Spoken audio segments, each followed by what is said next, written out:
Hi everyone, Eva here. So excited to be here with you today. I have a very, very special guest, someone that I have been looking up to for the last several years, actually, probably like 3 years since I found his channel. He's been a source of inspiration to me, as I am sure he's been a source of inspiration to all of you. So I'm excited to have Shane here today with us. This is going to be fun. This is going to be exciting. And hi, Shane, how are you? Welcome. Hi, Eva. Thank you so much for having me on. I appreciate it so much. And I'm excited to talk to your listeners and your followers here today. Yes, thank you. I know we have some of the same followers and listeners because we're both sort of like in the same thing, but your perspective is so fresh and so different from mine. And so I'm always willing and able to learn from anyone and everyone. So I am so pleased that you agreed to be here with me today. And so I want to talk about a lot about raw food, but about other things too, if you're up for that. And of course, I want to start at the beginning. Can you share with us how and what led you to raw foods? Like, how did you find this path? Because I know it's different for everyone, but what led you? What was that aha moment that you had? It was a progression through my life. In fact, I have people contact me every day almost saying, Shane, you look so young for your age. I'm 49 years old. People think I look 30. I mean, even when I'm out in public, people say comments like I'm 30 or in my mid 30s, and they're floored, their jaws drop when I tell people that my age is 49. So this has been an ongoing progression. Okay, that's not like one day I just was sick and decided to eat raw food. First of all, when I was 17, I went vegan for the animals. This was in 1990. I had read the book Diet for a New America by John Robbins, which is basically a whole food plant-based diet. And for veganism, for the animals. John Robbins is a great, proponent of the vegan lifestyle and still writes books to this day. Great books. And so I read that book. This was before the internet. Okay. I read that book and I was like, I went vegan instantaneously. I'm a conscious person. I'm a sensitive person. I'm an intuitive person. I was like, there's no question what I need to do. So then it started my plant-based journey at 17. And I've been mostly plant-based now for 32 years.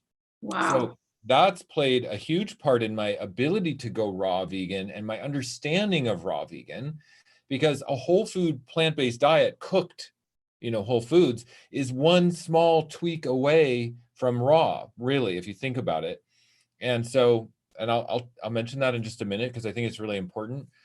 But then when I was about 30 years old, this guy came up to me on the street randomly out of the middle of nowhere, and he tossed a book at me and he said, here, I think you need to read this book. And it was the Essene Gospel of Peace. And he was like, I don't know, some guy who was just a transient, and he just thought I should have the book, and he threw it at me and I looked at it and I was like, okay, this is probably a sign. I'll read this book, whatever it is. I didn't know what it was. Right. It was about raw food, and it was about fasting, and it was about cleansing the terrain of the body to access higher spiritual levels of understanding. And it made so much sense to me. It just flooded over me like a huge epiphany, a huge awakening in that understanding of that book. And I read that book over and over from cover to cover for months on end. I was enthralled. I was obsessed with it. And I couldn't go raw at the time because my lifestyle just didn't support that. I thought being a raw vegan is for some monk on a mountaintop who's at like a certain level of spiritual progression in life and can do this crazy abstinence lifestyle. But what I did do was a juice fast. I juice fasted for the first time in my life because of that book. I wanted to clean out my bowels. It talks about the serpent inside and the Beelzebub and inviting the devil into your body by eating denatured foods and cooked foods. It talks about that. And I was like, oh my God, I got to clean out my digestive system. So I did a juice fast. That was the first time I stepped into raw food. And then I tried raw vegan for extended periods of time here and there for maybe a week, maybe a month. And then my story takes a turn when I really abandoned veganism, which I'm not proud of at all. I'm so not proud of it, but this is my story nonetheless. Right. I abandoned veganism for a period of time in my life because I was underweight and I wasn't masculine enough, and I was feeling self-conscious, and I wanted to build muscle. And I turned to the mainstream narrative of how to build muscle, the science, sports science narrative that says you have to eat animal products to gain muscle, that you have to eat a pound of or a gram of protein per pound of body weight from animal sources. So I did that. I abandoned veganism. I went to this animal-based diet and tried to build muscle, and I got sick. I got horrendous skin inflammation. I had joint inflammation. I was getting tendonitis in my shoulders and elbows. I had dermatitis on my scalp, and it was in my eyebrows and on my face. Mm-hmm. And I had to heal. I had this for about 5 years. Okay. Wow. And so then the final catalyst of me going raw was to heal this inflammation condition in my body. So I went back to being vegan, and this time I had so many years of being vegan under my belt. Like at the time, I think 13 years strict vegan and off and on for 25 years. So I really knew a lot about it. This time I said, I'm going to go fully raw. I'm going to detox my gut. I'm going to start off with a 40-day juice fast, stay raw. And that's what I've done. I've been raw ever since. So it was a progressive understanding of how a whole food plant-based diet becomes a raw diet. And this is the one thing I wanted to say, is that it's just a matter of removing cooked fats. If we remove heated, cooked, oxidized fats out of the diet, and instead of having vegetables, we turn to like fruits. That's the tweak right there. That's really all it is. Make fruit the backbone of your calorie source and eliminate cooked fats out of the diet, and you're raw vegan right there. So, I mean, it's not that hard to do. And it was a massive transformation in my awareness, my spiritual awakening, my healing. And it's been really, if I could sum it up, I'd say it's the best thing I've ever done in my life. I agree. It's the best thing that's ever happened to me too. But Yeah. I'm just curious, besides that book, like who did you turn for mentorship, or where did you even, because I remember at the beginning how hard it was. So who did you gravitate towards to learn from? Yeah, that's a great question. I turned to YouTube at the time. So part of the reason why I make YouTube videos is because I know when people are searching for information, when they're in need of information and transformation, and they need mentorship and guidance, in our modern world, we turn to YouTube, the internet. So I wanted to put my voice and my message there for people to find. And it's been amazing. The success I've had with my coaching business and my membership, Raw Vegan Heroes, and the way that people come to me for help has been phenomenal. That's part of how it's been life-changing for me. But the very first mentors that I really tuned into were, I mean, just to name the few, Gabriel Cousins. Yeah. Who's been raw vegan for, I think, over 45 years. And he looks really great. Lou Corona, long-term raw vegan. Yeah. I tuned into like Tanny Raw and Dan McDonald and people like that who have bigger presences on YouTube as raw vegans. But to be honest, I don't really follow anybody now as in terms of mentorship, because I'm very self-referenced. And I think that this is one of the best strategies for people to understand if they want to go from a cooked vegan diet to a raw vegan diet, or say a standard American diet to a healthier vegan diet, like high raw, for instance. If somebody needs to make this transition, I think the most important thing we can possibly do is become radically self-referenced and become our own authority. Because if we put too much power in the hands of others, it's like the same modality of like, let me give my power away to the doctors. Let me give my power away to my teachers. Let me give my power away to the government and the authorities that seem to be this imposing force of authority on us. I don't have the authority to make my own leadership decisions. Let me give my power to somebody else to tell me how to do it. Now that's going to make you fail. You're going to fail as a raw vegan. You're going to fail on your health journey, your spiritual journey, your empowerment journey, your success journey as a human being. We have to become self-referencing in our own authority. So yes, we can turn to mentors for the what I call the threshold. Yeah. On our own hero's journey of becoming highly empowered in our own life, we have to go through the hero's journey mythology, okay? And there's a mentor needed to walk across the threshold, but then the mentor disappears. If you think back, like on all the hero's journey stories, at some point the mentor disappears. Like in the Lord of the Rings, you know, Gandalf is no longer with the party going to the mountain. In Yeah. Star Wars, Obi-Wan Kenobi is killed, and so the mentor, spiritual mentor, somehow disappears on our journey, and we have to become our own authority. So for a period of time, we need mentors. Yes. But I will just say, every single person listening to this message right now or in the future at any time, we have access to every single piece of information, all the truth, all the knowledge that's ever existed or will ever exist in us at this exact present moment. Universal knowledge, divine wisdom, all of it is within us, truly.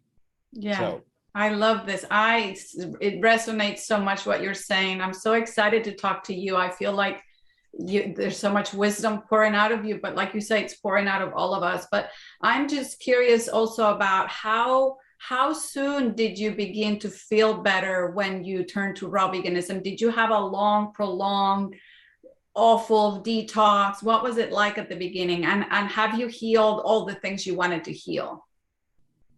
Yeah, great question, Eva. Great question. It took, okay, for one, I thought that my dermatitis and the skin inflammation that I had, which was acutely bothering me, I thought for sure that would be gone after a 40-day juice fast. Right. I thought for sure it would be gone after maybe 3 months of eating raw food. No, it was not. It took a year and a half for my seborrheic dermatitis to clear up.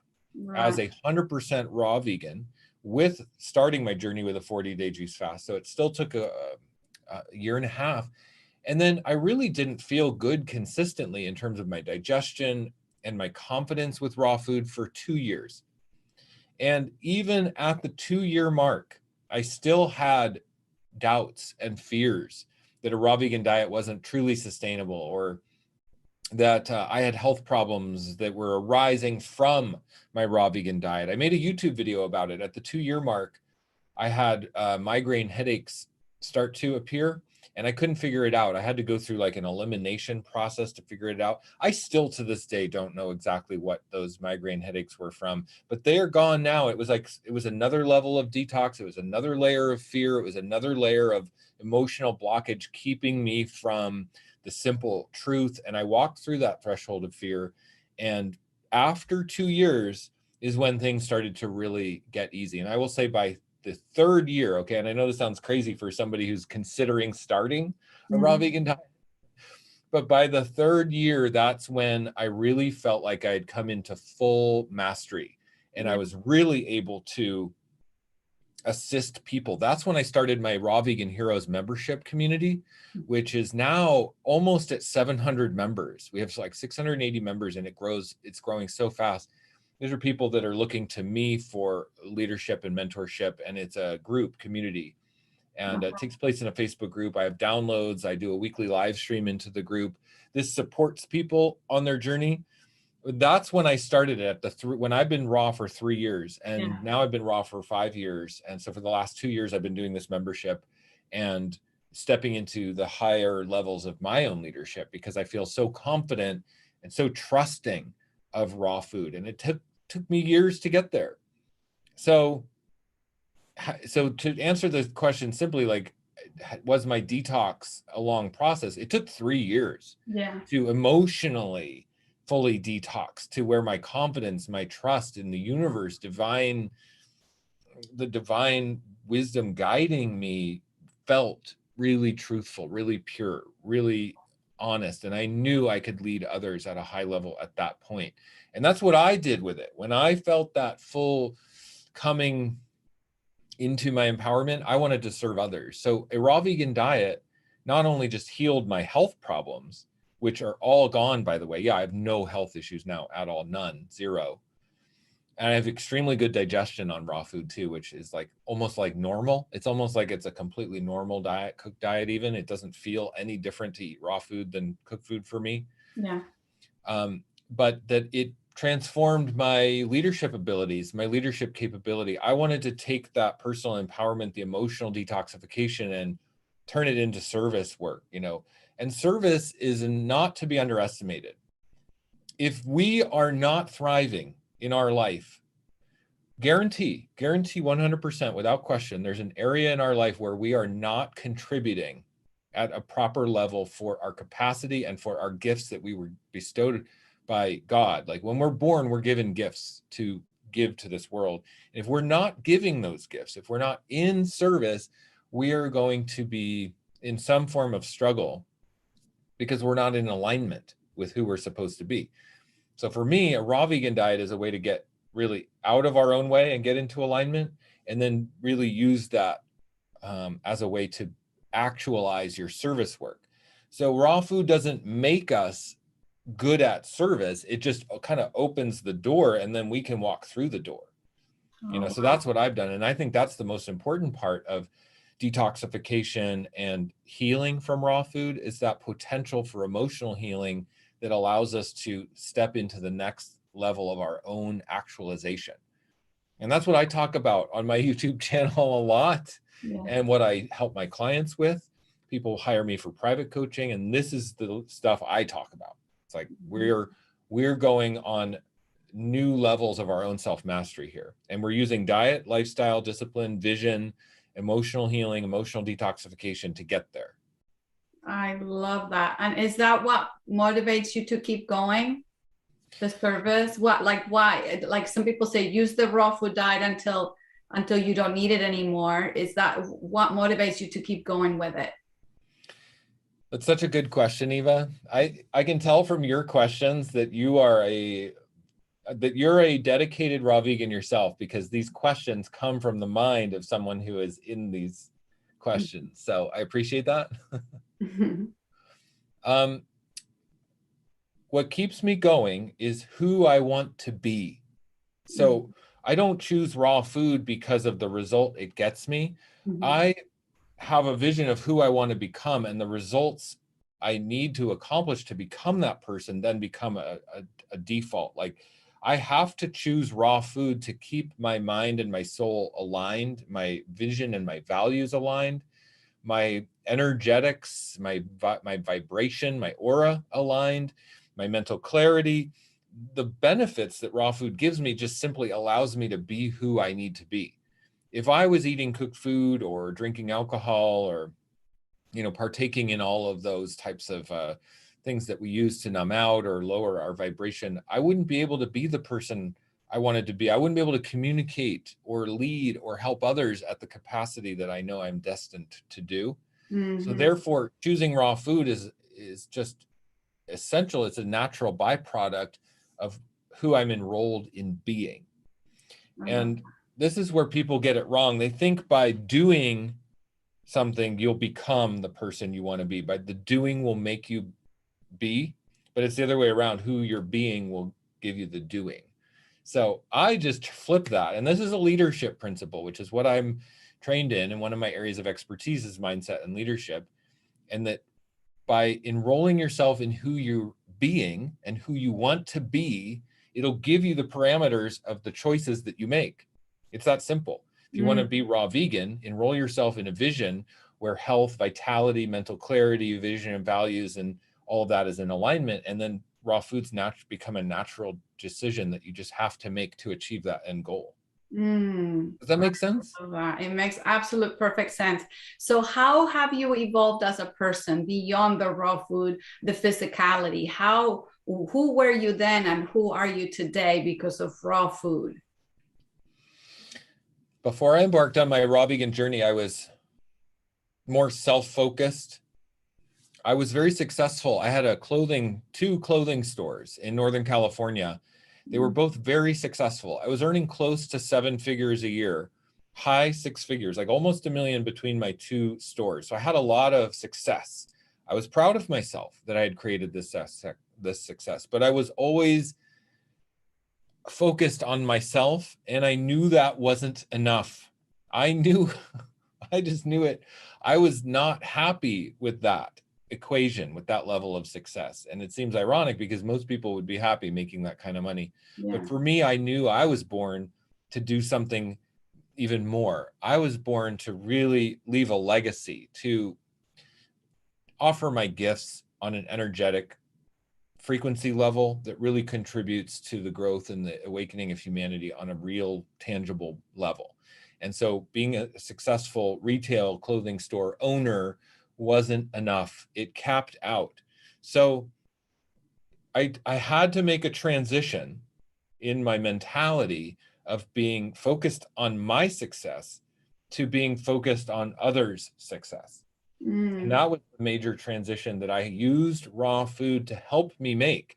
Now, raw food doesn't automatically make you other focused, but through the vision and the discipline and the self-love practices, becoming very intimate with the daily choices that we are making for our own self-care and our own self-love, those choices become very, what's the word, like a template to make major transitions in any way that we so choose. So by getting intimate with my own self-love and my self-care, I could then transition that to see how I can do that and help others with that. So it's hard to describe because I was the major transition that I went through, and who I was before raw vegan was self-focused. Who I am now is other focused. And that's the way to sum it up. That's unbelievable. So what other, besides food, I'm a firm believer that food's not everything. In order for us to be happy, healthy, to thrive, it's not all about the food. So what other healthful practices do you follow? What are you also very passionate about as far as healthful practices? I love that question. I'm really passionate about personal development, which takes a couple different forms. One of them being like shadow work, like really shedding light on the unconscious parts of ourselves, because awakening spiritually is not just about learning about the light or stepping into the light or staying in the light. We actually get more light when we look at our shadow, when we shed light on our unconscious trauma patterns and belief systems that hold us back. We can have huge awakenings. We can actually make more progress in our spiritual growth by facing our shadow, looking at our shadow, and shedding light on our shadow. So shadow is uncomfortable, though. This is not easy stuff, and people, might think the term shadow work sounds all cutesy and fun, but the reality is it's extremely painful, and it can go back for generations of pain, generations of family lineage trauma that aren't even ours, that we're born with. I mean, so this is big work to do any kind of emotional pattern healing, trauma healing. But shadow work is just the term I use to talk about it. And it's also, you could say, parts of self, like reclaiming abandoned, traumatized, broken, betrayed parts of ourself. Because when we're born, we are born innocent. And through the growth process of our life, and it's just a human experience, we become heartbroken, we become betrayed, abused, abandoned, and then we fragment and we abandon parts of ourself, and we deny parts of ourself in that process. This is now, life and becoming whole and empowered is about regaining our innocence. And how we go from traumatized to healing is through getting really intimate with ourselves, intimate with our self-care, intimate with our self-love practices, intimate with our problems, intimate with the feelings that we don't want to feel. And a raw vegan diet really helps with that, okay? Because if you're getting intimate with your problems and you're feeling it with, and not numbing out with food and ice cream and pizza and beer and all that, you have to face it. So it's a perfect tool to use in tandem with shadow work, with reclaiming these abandoned and rejected parts of ourself. And if you do that together, it's unstoppable. I believe it's like the holy grail of how to achieve higher levels of personal development through diet and lifestyle choices, but then also emotional trauma patterning. So it's the combination is really powerful. So that's what I think is the most fundamental self-care practice, Yeah. is parts of self reclaiming the abandoned and abused parts of ourself, getting intimate with our problems, loving our problems, and feeling the feelings we don't want to feel, shedding light on our shadow and our trauma. And then besides that, I mean, we can talk about self-care practices like, quieting the mind and trusting the universe. The other thing that I do that I'm particularly good at is trusting the universe, trusting that I'm safe in the universe, trusting that everything that happens to me is happening for me, and that I'm divinely guided, and that everything that unfolds in my life, even traumatic events, loss, grief, all of this is for my own benefit and my own growth potential. And reframing traumatic events, reframing hard aspects of our life, losing jobs, losing relationships, divorce, like all of these things not going our way, all of these things are helping us. And so that is maybe the other most important self-care, self-development practice, is to reframe everything that happens in our life as it's happening for us. The universe is smiling upon me at all times. I love that.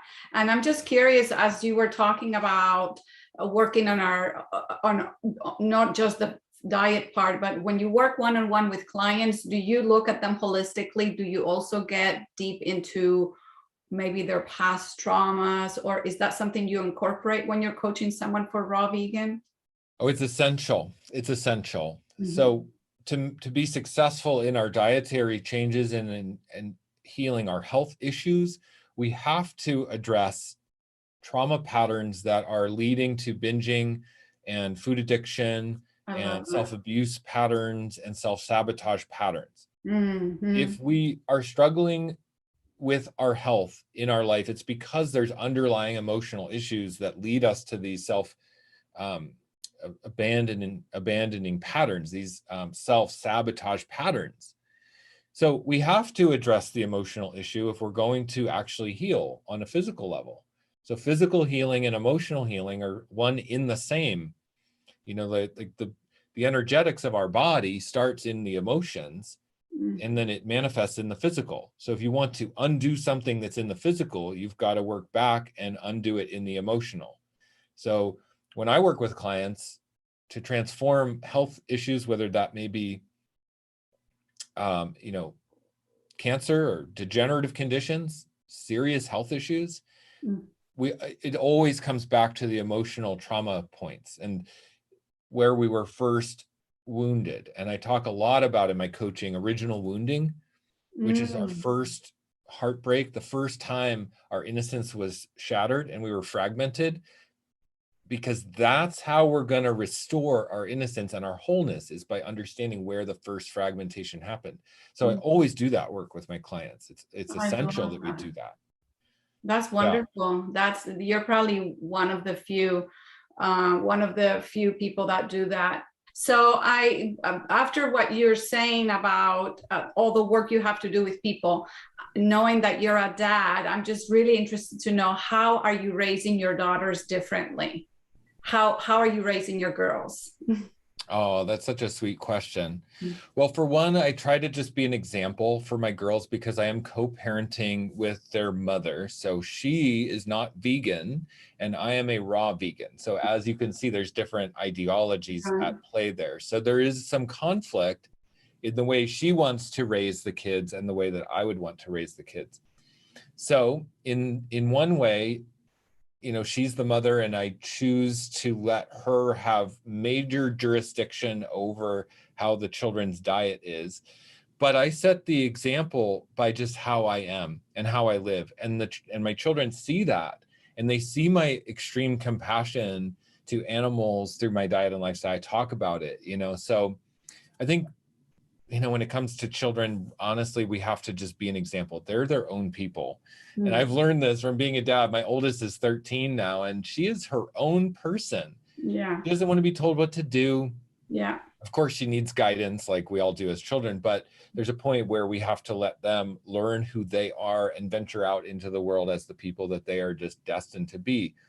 If my daughters align with my lifestyle at some point in their life, it will make me really happy, but I can't try to control them. And I certainly can't try to, demand or manipulate their diet and lifestyle for them, especially since I'm co-parenting. So I really go out of my way to just be a shining example of love, compassion, health, vitality, and love my daughters as much as I possibly can, provide that masculine energy in their life, be the divine masculine for them, because I know that as a dad, I set the tone for how every man is going to treat them in their life.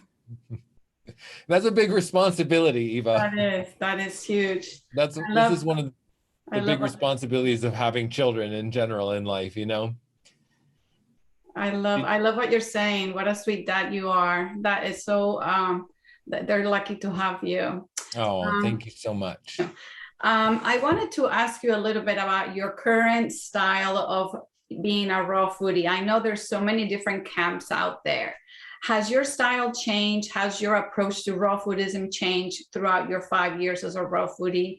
Or have you pretty much stayed the same with the same approach, whether that's high fruit, high carb, whatever it is, high fat? Some people do less fruit, more fruit. Has your approach changed? And has it evolved? What's your current style? Absolutely, it has changed. And it's a really, really important topic. And the beginning stages of a raw vegan diet are going to be completely different than an advanced stage of a raw vegan diet. And I think it's extremely important that we understand how to allow our needs to evolve so we can stay raw successfully long-term. The first stage is detox. We're going to go through a massive physical detoxification. And at that stage, we probably want to be higher fruit and lower fat and allow the body to go through a detoxification process and support the body with that process. The first stages of a raw vegan diet are really to allow the body to detox. So we need to stay low fat for enough time for that to happen. But then we need to go through a second transition. And I call it a second transition because the first transition is just adapting to raw foods, detoxification, rebuilding the gut microbiome on fruit and high fiber. And that's going to be quite a transition in and of itself. But then bringing in higher fats is like a secondary transition. And I think where people go wrong is they think they have to be low fat raw vegan forever, when in reality, that's just the first step. I think we need to actually be higher fat raw vegan and rely on high omega-3 sources of fats to be successful as a raw vegan. But we can't just go to high fat raw vegan. Most people will fail if they just jump into high fat raw vegan, and most people will fail if they stay low fat raw vegan. So we go through a second transition where we allow our constitution and our fitness goals and our age and our geographical location to dictate how much fats and proteins we should have in the diet. And as a raw vegan, it's really simple to get fats and proteins in the diet that make it sustainable, that make it feel normal and natural and wonderful and enjoyable. Yeah. So for me now, I focus on high omega-3 sources of fats like flax and chia and hemp seeds. I focus on walnuts and pecans and almonds and all these, natural whole raw fats that make my diet feel sustainable and normal. And I probably eat about 20% to maybe 30% even sometimes of my calories from fat. And by doing that, I get maybe, 15% of my calories from protein and the rest from carbohydrates like fruits and greens and vegetables. And that is really enjoyable and really sustainable long-term. So that's what I think people need to do. And where they go wrong is that second transition. First, transitioning to raw food. Second, transitioning to a macro balance that will allow them to thrive long-term as a raw vegan. This is what I train people on. This is one of my areas of expertise. And I think it's really non-negotiable. This is just how it works. We can't be dogmatic. We can't be fruitarian forever. We have to eat a wide variety of nutrient-dense foods. Vegans especially need high omega-3s in their diet specifically. Yeah. And we need to focus on proteins because we're getting our proteins from plants. If it's less bioavailable, we need to eat more of it. So that's the combination that's going to work for everyone across the board if we do it in the right way. I love you're saying that. That is so important. And how, I'm sure you get this asked a lot. How do you build muscle on a raw vegan diet? Because you're in such great shape. I know you train, and I'm sure you get this a lot. Where do you get your protein from? How do you do it? How do you build muscle on a raw vegan diet? Well, in my Raw Vegan Heroes community, I have a whole training module on where you get your protein from as a raw vegan and how to build muscle as a raw vegan. I have extensive training videos on it because it is an area that people need to understand. And so that's available in my Raw Vegan Heroes membership, which is really so easy to access. It's so affordable. It costs hardly any money for that program. And that's really my service to people, is like giving them the most valuable information that they need. But essentially protein comes from greens and nuts and seeds and superfoods. That's all it is. Mm-hmm. We really don't need a lot of protein to build muscle. We just need to eat whole food. We need to absorb properly. We need to make sure our gut is clean, and we'll have much better recovery and muscle building potential if we are alkaline and absorbing properly. So the first step of building muscle is actually doing a juice fast and cleaning out the biofilms out of the GI tract so we can absorb and utilize food properly. That's the first step. The second step is eating a nutrient-dense, undenatured, raw alkaline diet, which helps the body thrive at the highest level. And then the third step is doing strength training or hypertrophy training effectively in the gym and following a progressive overload style training course. So you have to put more weight on the bar every time you go in there, or have more reps every time you go in there. And if you're not doing progressive overload, you will not build muscle. And people are lazy and weak minded and don't want to do the work, and they work out at the gym like a wimp and then think that a vegan diet or raw food diet won't build muscle when they're not even putting in the work. Understanding how to build muscle is how you build muscle, regardless of what diet you're eating. Could be cooked, could be meat, could be vegetables, could be nothing but cucumbers. You can still build muscle on cucumbers if you know how to train your body properly, because it's about body mechanics, it's about hypertrophy, and it's about progressive overload. That's how you do it. But I have all of this in my membership. If somebody really wanted to learn, the price of my membership would actually be so cheap for the training you get in that.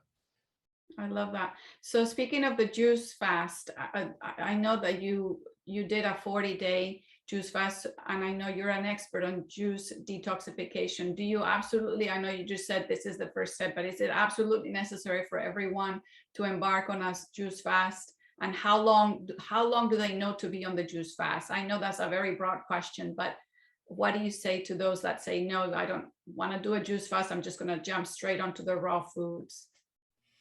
I think everybody does need to do a juice fast because we need to prepare the gut. We need to clean out the biofilms that will inhibit bowel transit time and inhibit absorption and utilization of raw food.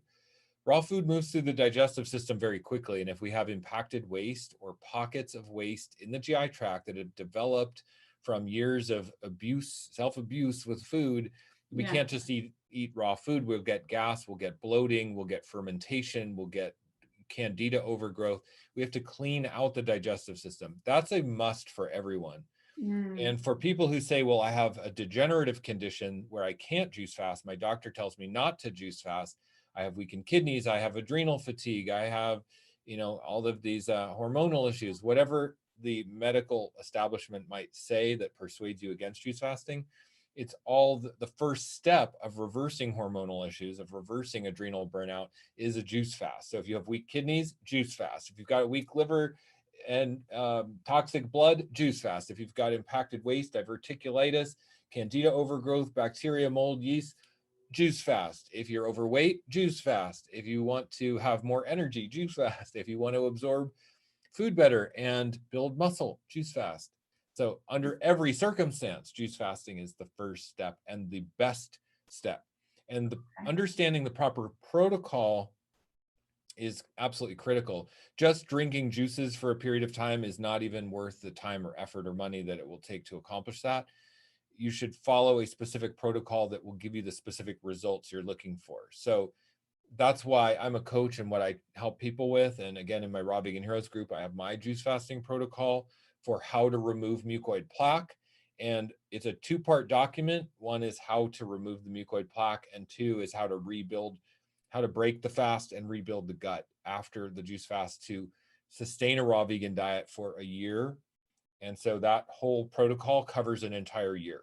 And Mm, that's why my program is a year. Raw Vegan Heroes is a yearly program. So it okay. syncs up so everybody gets the support they need. I love that. But yeah, juice fasting is just, it's gentle, it's natural, and you cannot hurt yourself no matter what the doctors tell you. And no matter what you think, you cannot hurt yourself. And it's the best first step. Okay. And speaking of fasting, what about water fasting? Have you done any water fasting? Do you recommend water fasting? What are your thoughts on that? Water fasting and juice fasting are completely different for different reasons, different goals, and provide and require different metabolic processes from the body. The water fasting is for autophagy and ketosis. Ketosis is where the body switches from burning glucose to burning fat for fuel. So we have a certain amount of storage of glucose in our liver and in our muscle tissues. It takes about 6 days for the body to burn off all the glucose and to switch to ketosis fully. So if you do a water fast less than 6 days, you're just burning off all the glucose. You don't even ever get to the benefits of ketosis. So you have to understand that. So a week-long water fast is almost pointless. Mm, And then also autophagy takes time, which is the recycling of damaged proteins and cells. And it can help with cellular regeneration and the release of stem cells. But again, that takes time. yeah. And that isn't going to be geared toward reducing inflammation in the body. It's going to be geared toward autophagy.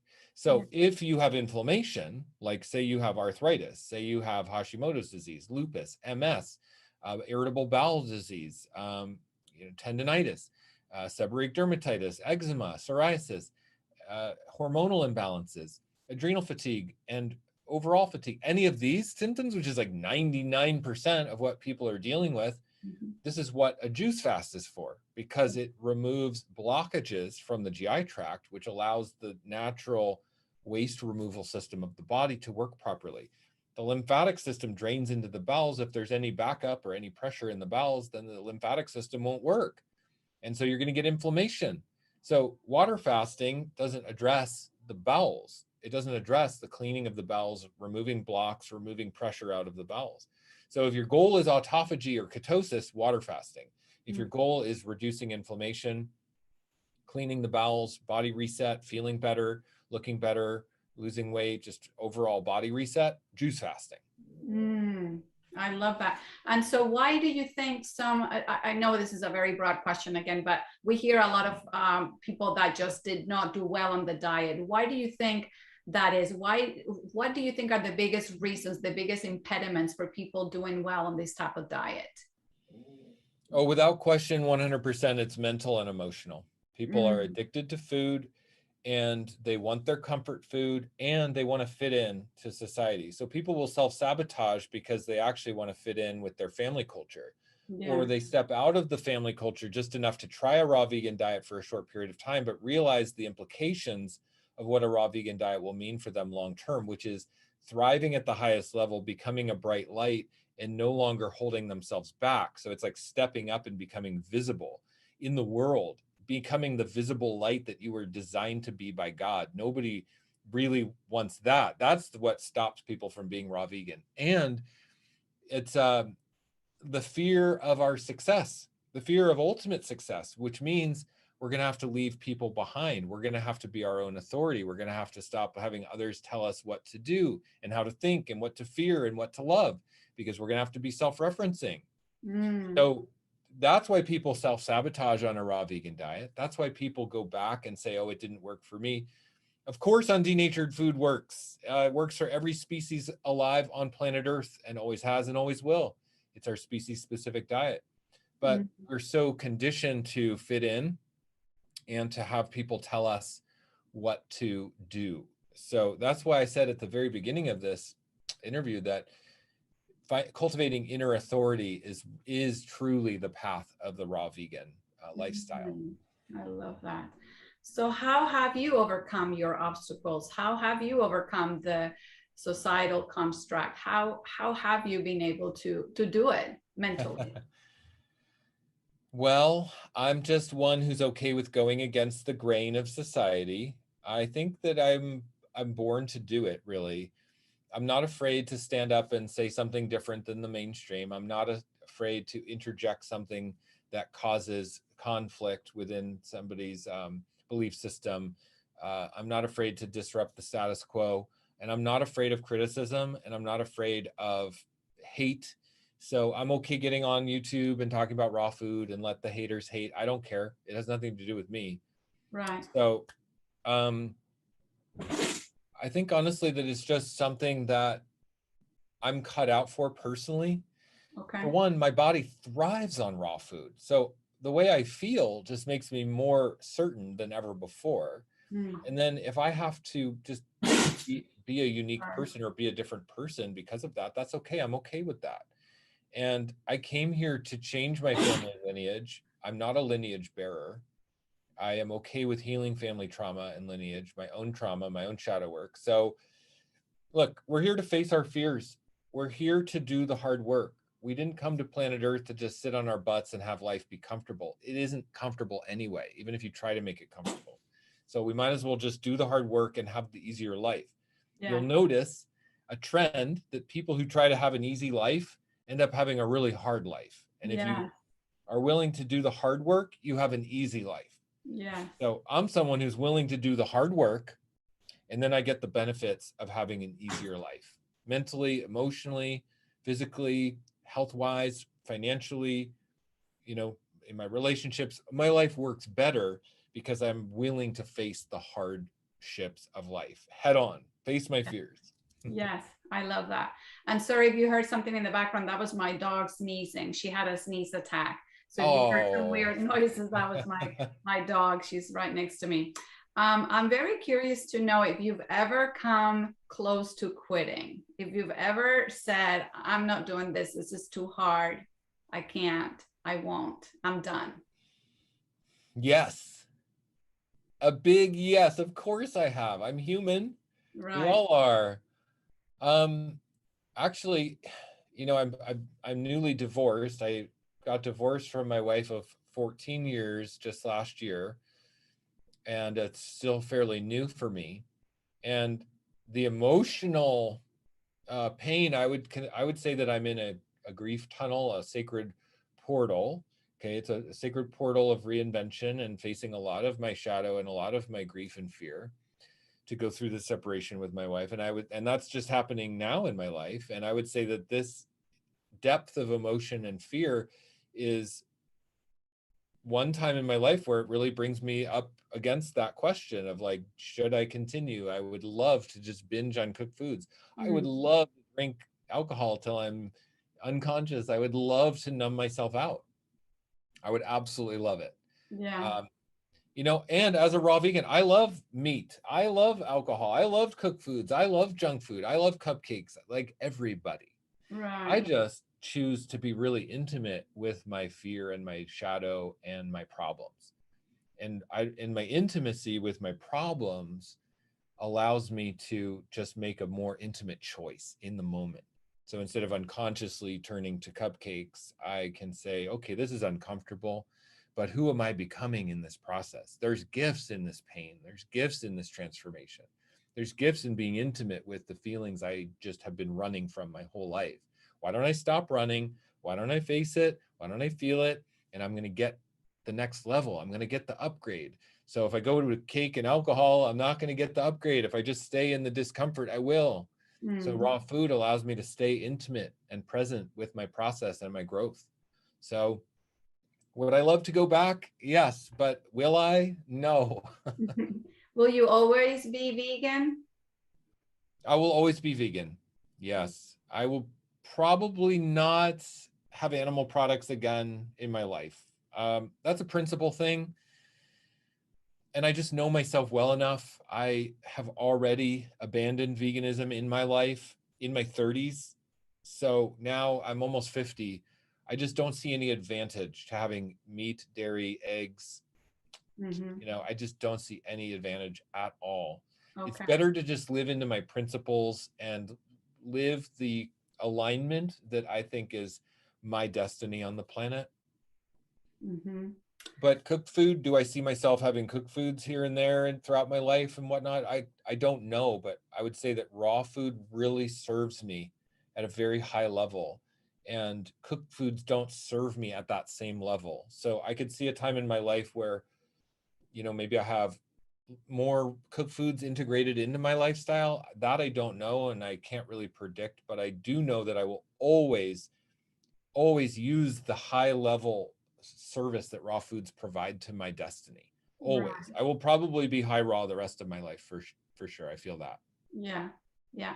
And speaking, I know you touched a little bit on your breakup, your recent breakup with your wife. And you had a wonderful video about how to consciously break up, if you will. Can you speak to that a little bit? Can you share with us what that process looks like without holding on to the bitterness, the resentment, and the anger? Yeah. So what is holding on to resentment and bitterness and anger? What is that? That is making someone else wrong. That's all that is. It's making someone else wrong. So if we stop making others wrong and we just turn it back onto ourselves and say, well, how do I make myself right? How do I make myself feel how I want to feel? How do I meet all my own needs? Mm-hmm. How do I first acknowledge my needs that are unmet and then say, well, how do I get these needs met? Whether it's through social interaction, through other relationships, through other people or whatnot. Why don't we just admit what our needs are and get those needs met and not make others wrong for that? That's what conscious uncoupling really is. And that's the fundamental teaching of conscious uncoupling. So me and my wife did conscious uncoupling instead of divorce. We had a coach through the process. There's a book by Catherine Woodward that's very brilliant called Conscious Uncoupling. Highly recommend that for anyone going through a separation or a divorce. And the principle is that we just stop making the other person wrong. And if you do that, there's no more bitterness, no more resentment, because we're responsible for our own experience, not somebody else. Mm-hmm. So it's very cutting edge consciousness. It's a high level responsibility for our own personal development. It's personal leadership. And not everybody's ready for that. Some people might want to moan and groan and blame and make everybody else wrong. But ultimately, if we're ready to do the new cutting edge work with our own growth and our own relationship to romance and love and partnership, then conscious uncoupling is the way. And actually, you can conscious uncouple alone. You don't have to do it with somebody else. And you can do it for people who have died. If you have a loved one who died suddenly, you can go through conscious uncoupling practices for that person. So there's ways to uncouple with everyone in our life if we want to. And it's about taking personal responsibility for our own needs and meeting those needs for ourselves. It's a beautiful process, and it's really exceptionally cool and cutting edge, and I highly recommend it. Yeah. And how did you get to be so wise? Where are you learning all these things? Oh boy, Eva, thank you so much. You're so sweet. I'm a truth seeker. I'm a Capricorn. I'm a cardinal earth sign. I am a life path 22. I'm into numerology and astrology. I'm a seer. I'm a psychic. I actually am highly intuitive, very psychic. I can see through the veils. I can peek behind the curtain. I want to know what drives consciousness, what is the root of things. I want to know the root, and I just get to the point a lot of the time. That's why I'm a raw vegan, because it just kind of distills down into the truth that undenatured food is preferable for the human biology. Mm-hmm. And then beyond that, it's like the psychology and the mythology and the truth of pain and grief and loss and love and romance and enlightenment. I mean, all of these things are what interest me most. Yeah, yeah. And how do you have fun? What do you do to escape? Is this a burden sometimes? All these things you seem like such a thinker, such intense in some ways, so in love with your lifestyle and what you do, what you're about. But how do you take a break? How do you escape? I know you don't probably drink. Do you do drugs? I mean, what do you do? For fun. What a shame to I be fun. dance. I You dance. dance. I love to dance. Dancing is one of my physical releases, you know, so it's a way that I can like physically like exert myself, get in the flow, connect with my like higher self, connect with the music, just be in that flow state. I find that to be extremely relaxing. I also love nature, so connecting with nature, walks in nature, day trips in nature. I mean, I love camping, you know, being in nature. These types of things are very therapeutic for me. And Oh, yeah, I'd say nature is like one of my love languages for sure. Being in nature, like flowers and the birds and the trees and the, you know, the beauty of nature is nourishing to me. So, um, and also just like self-care practices, you know, are fun. Like I make altars in my house. Like if I want to manifest something, for instance, I make a little altar to it. And I put crystals out and candles and write intentions down. And these types of practices are fun for me and relaxing and make me feel at one and at peace with the universe. So these are some of the ways that I have fun. But you know what, Eva, though, I am an intense person. yeah. It's my nature to be kind of intense and focused. I always say like I'm hawk focused. I have a hawk eye attention to detail, and Mm-hmm. that makes me aware of things. And so maybe life isn't always just easy peasy because I can see behind the veil of things. But I'll tell you, my intensity makes life extremely potent for me and extremely mystical and deep. Yeah. And I wouldn't want it any other way. I mean, the depth of understanding shadow work and the depth of our pain and our fear is equal and directly proportionate to the heights of our awakening and our consciousness. If we want to have bigger spiritual consciousness, bigger unity consciousness to the divine and the universe, I think the way we get there is through the shadow, not through the light. Like the depth of our pain is equal to the height of our light. Oh, wow. Wow. I love that. Gosh, I could talk to you forever. I'm curious though, and I know a lot of people are curious too, what does a typical day look like for you in terms of food, in terms of practices that you do? Can you run us by quickly by what a typical day looks like for you? Yeah, well, I wake up and I go to the gym first thing. Before I do any work, I always start my day with an hour in the gym. I call it my hour of power. I make myself a big smoothie to power my workout. Okay, bananas and dates and superfoods, usually 800 calories or so, probably. And then I go work out for an hour. I lift weights. I focus on strength training. That makes me feel confident and capable. It gets my endorphins flowing, and then I can go into my work for the day. So I'm usually either working with clients or content creating for my social media platforms, putting my message out there, or helping people with their process of transformation directly. One of those two things. And then in the evening hours, I will usually, you know, have my dinner or go meet friends or go out and do something social. I'm single in Austin, Texas, which is a dynamic, beautiful city. Mm-hmm. There's a lot of consciousness here, and I've been exploring all of the fun, dynamic ways to be social here in Austin lately. That's one thing I've been doing. Mm-hmm. So I mean, honestly, my diet is pretty easy. I have a smoothie for breakfast, fruit usually for lunch and throughout the day. And then I have some sort of superfood, nutrient dense green, like salad wraps or some sort of salad or green in the evening. And I will also literally just eat handfuls of nuts and seeds for protein and fats. It's really simple the way I eat. I mean, so simple people wouldn't even believe it. And I don't Mm, need to eat that much to maintain my vitality, my strength, my muscle mass. Um, it just is so natural feeling for me. It doesn't even feel like I eat raw vegan sometimes because it's just so right, easy. right. Yeah, I can understand that. And yeah. what drives you on your day-to-day life?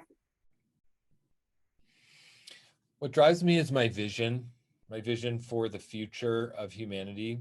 I would love humanity to be more empowered and more sovereign spiritually. I want to contribute to that. I would love for us to honor all life as a species, because we can take the life of another doesn't mean we should. And I think we should grow into that spiritual potential as a species where we protect sentient consciousness, and we kind of expand from there.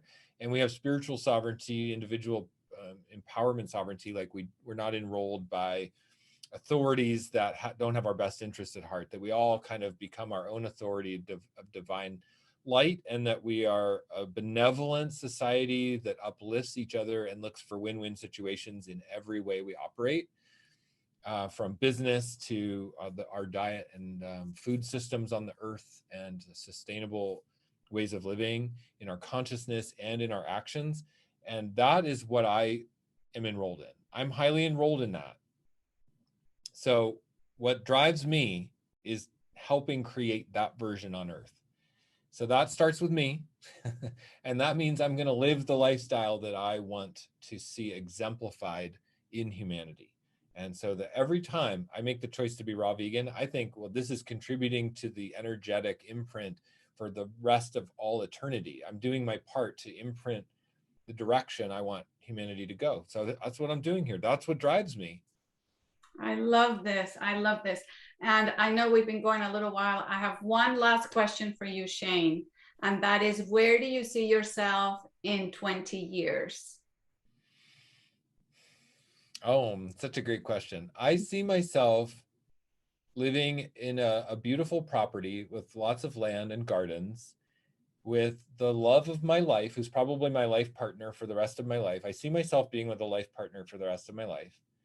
And I see myself having an amazing relationship with my children, who, who are probably still integrated in my lifestyle in some way.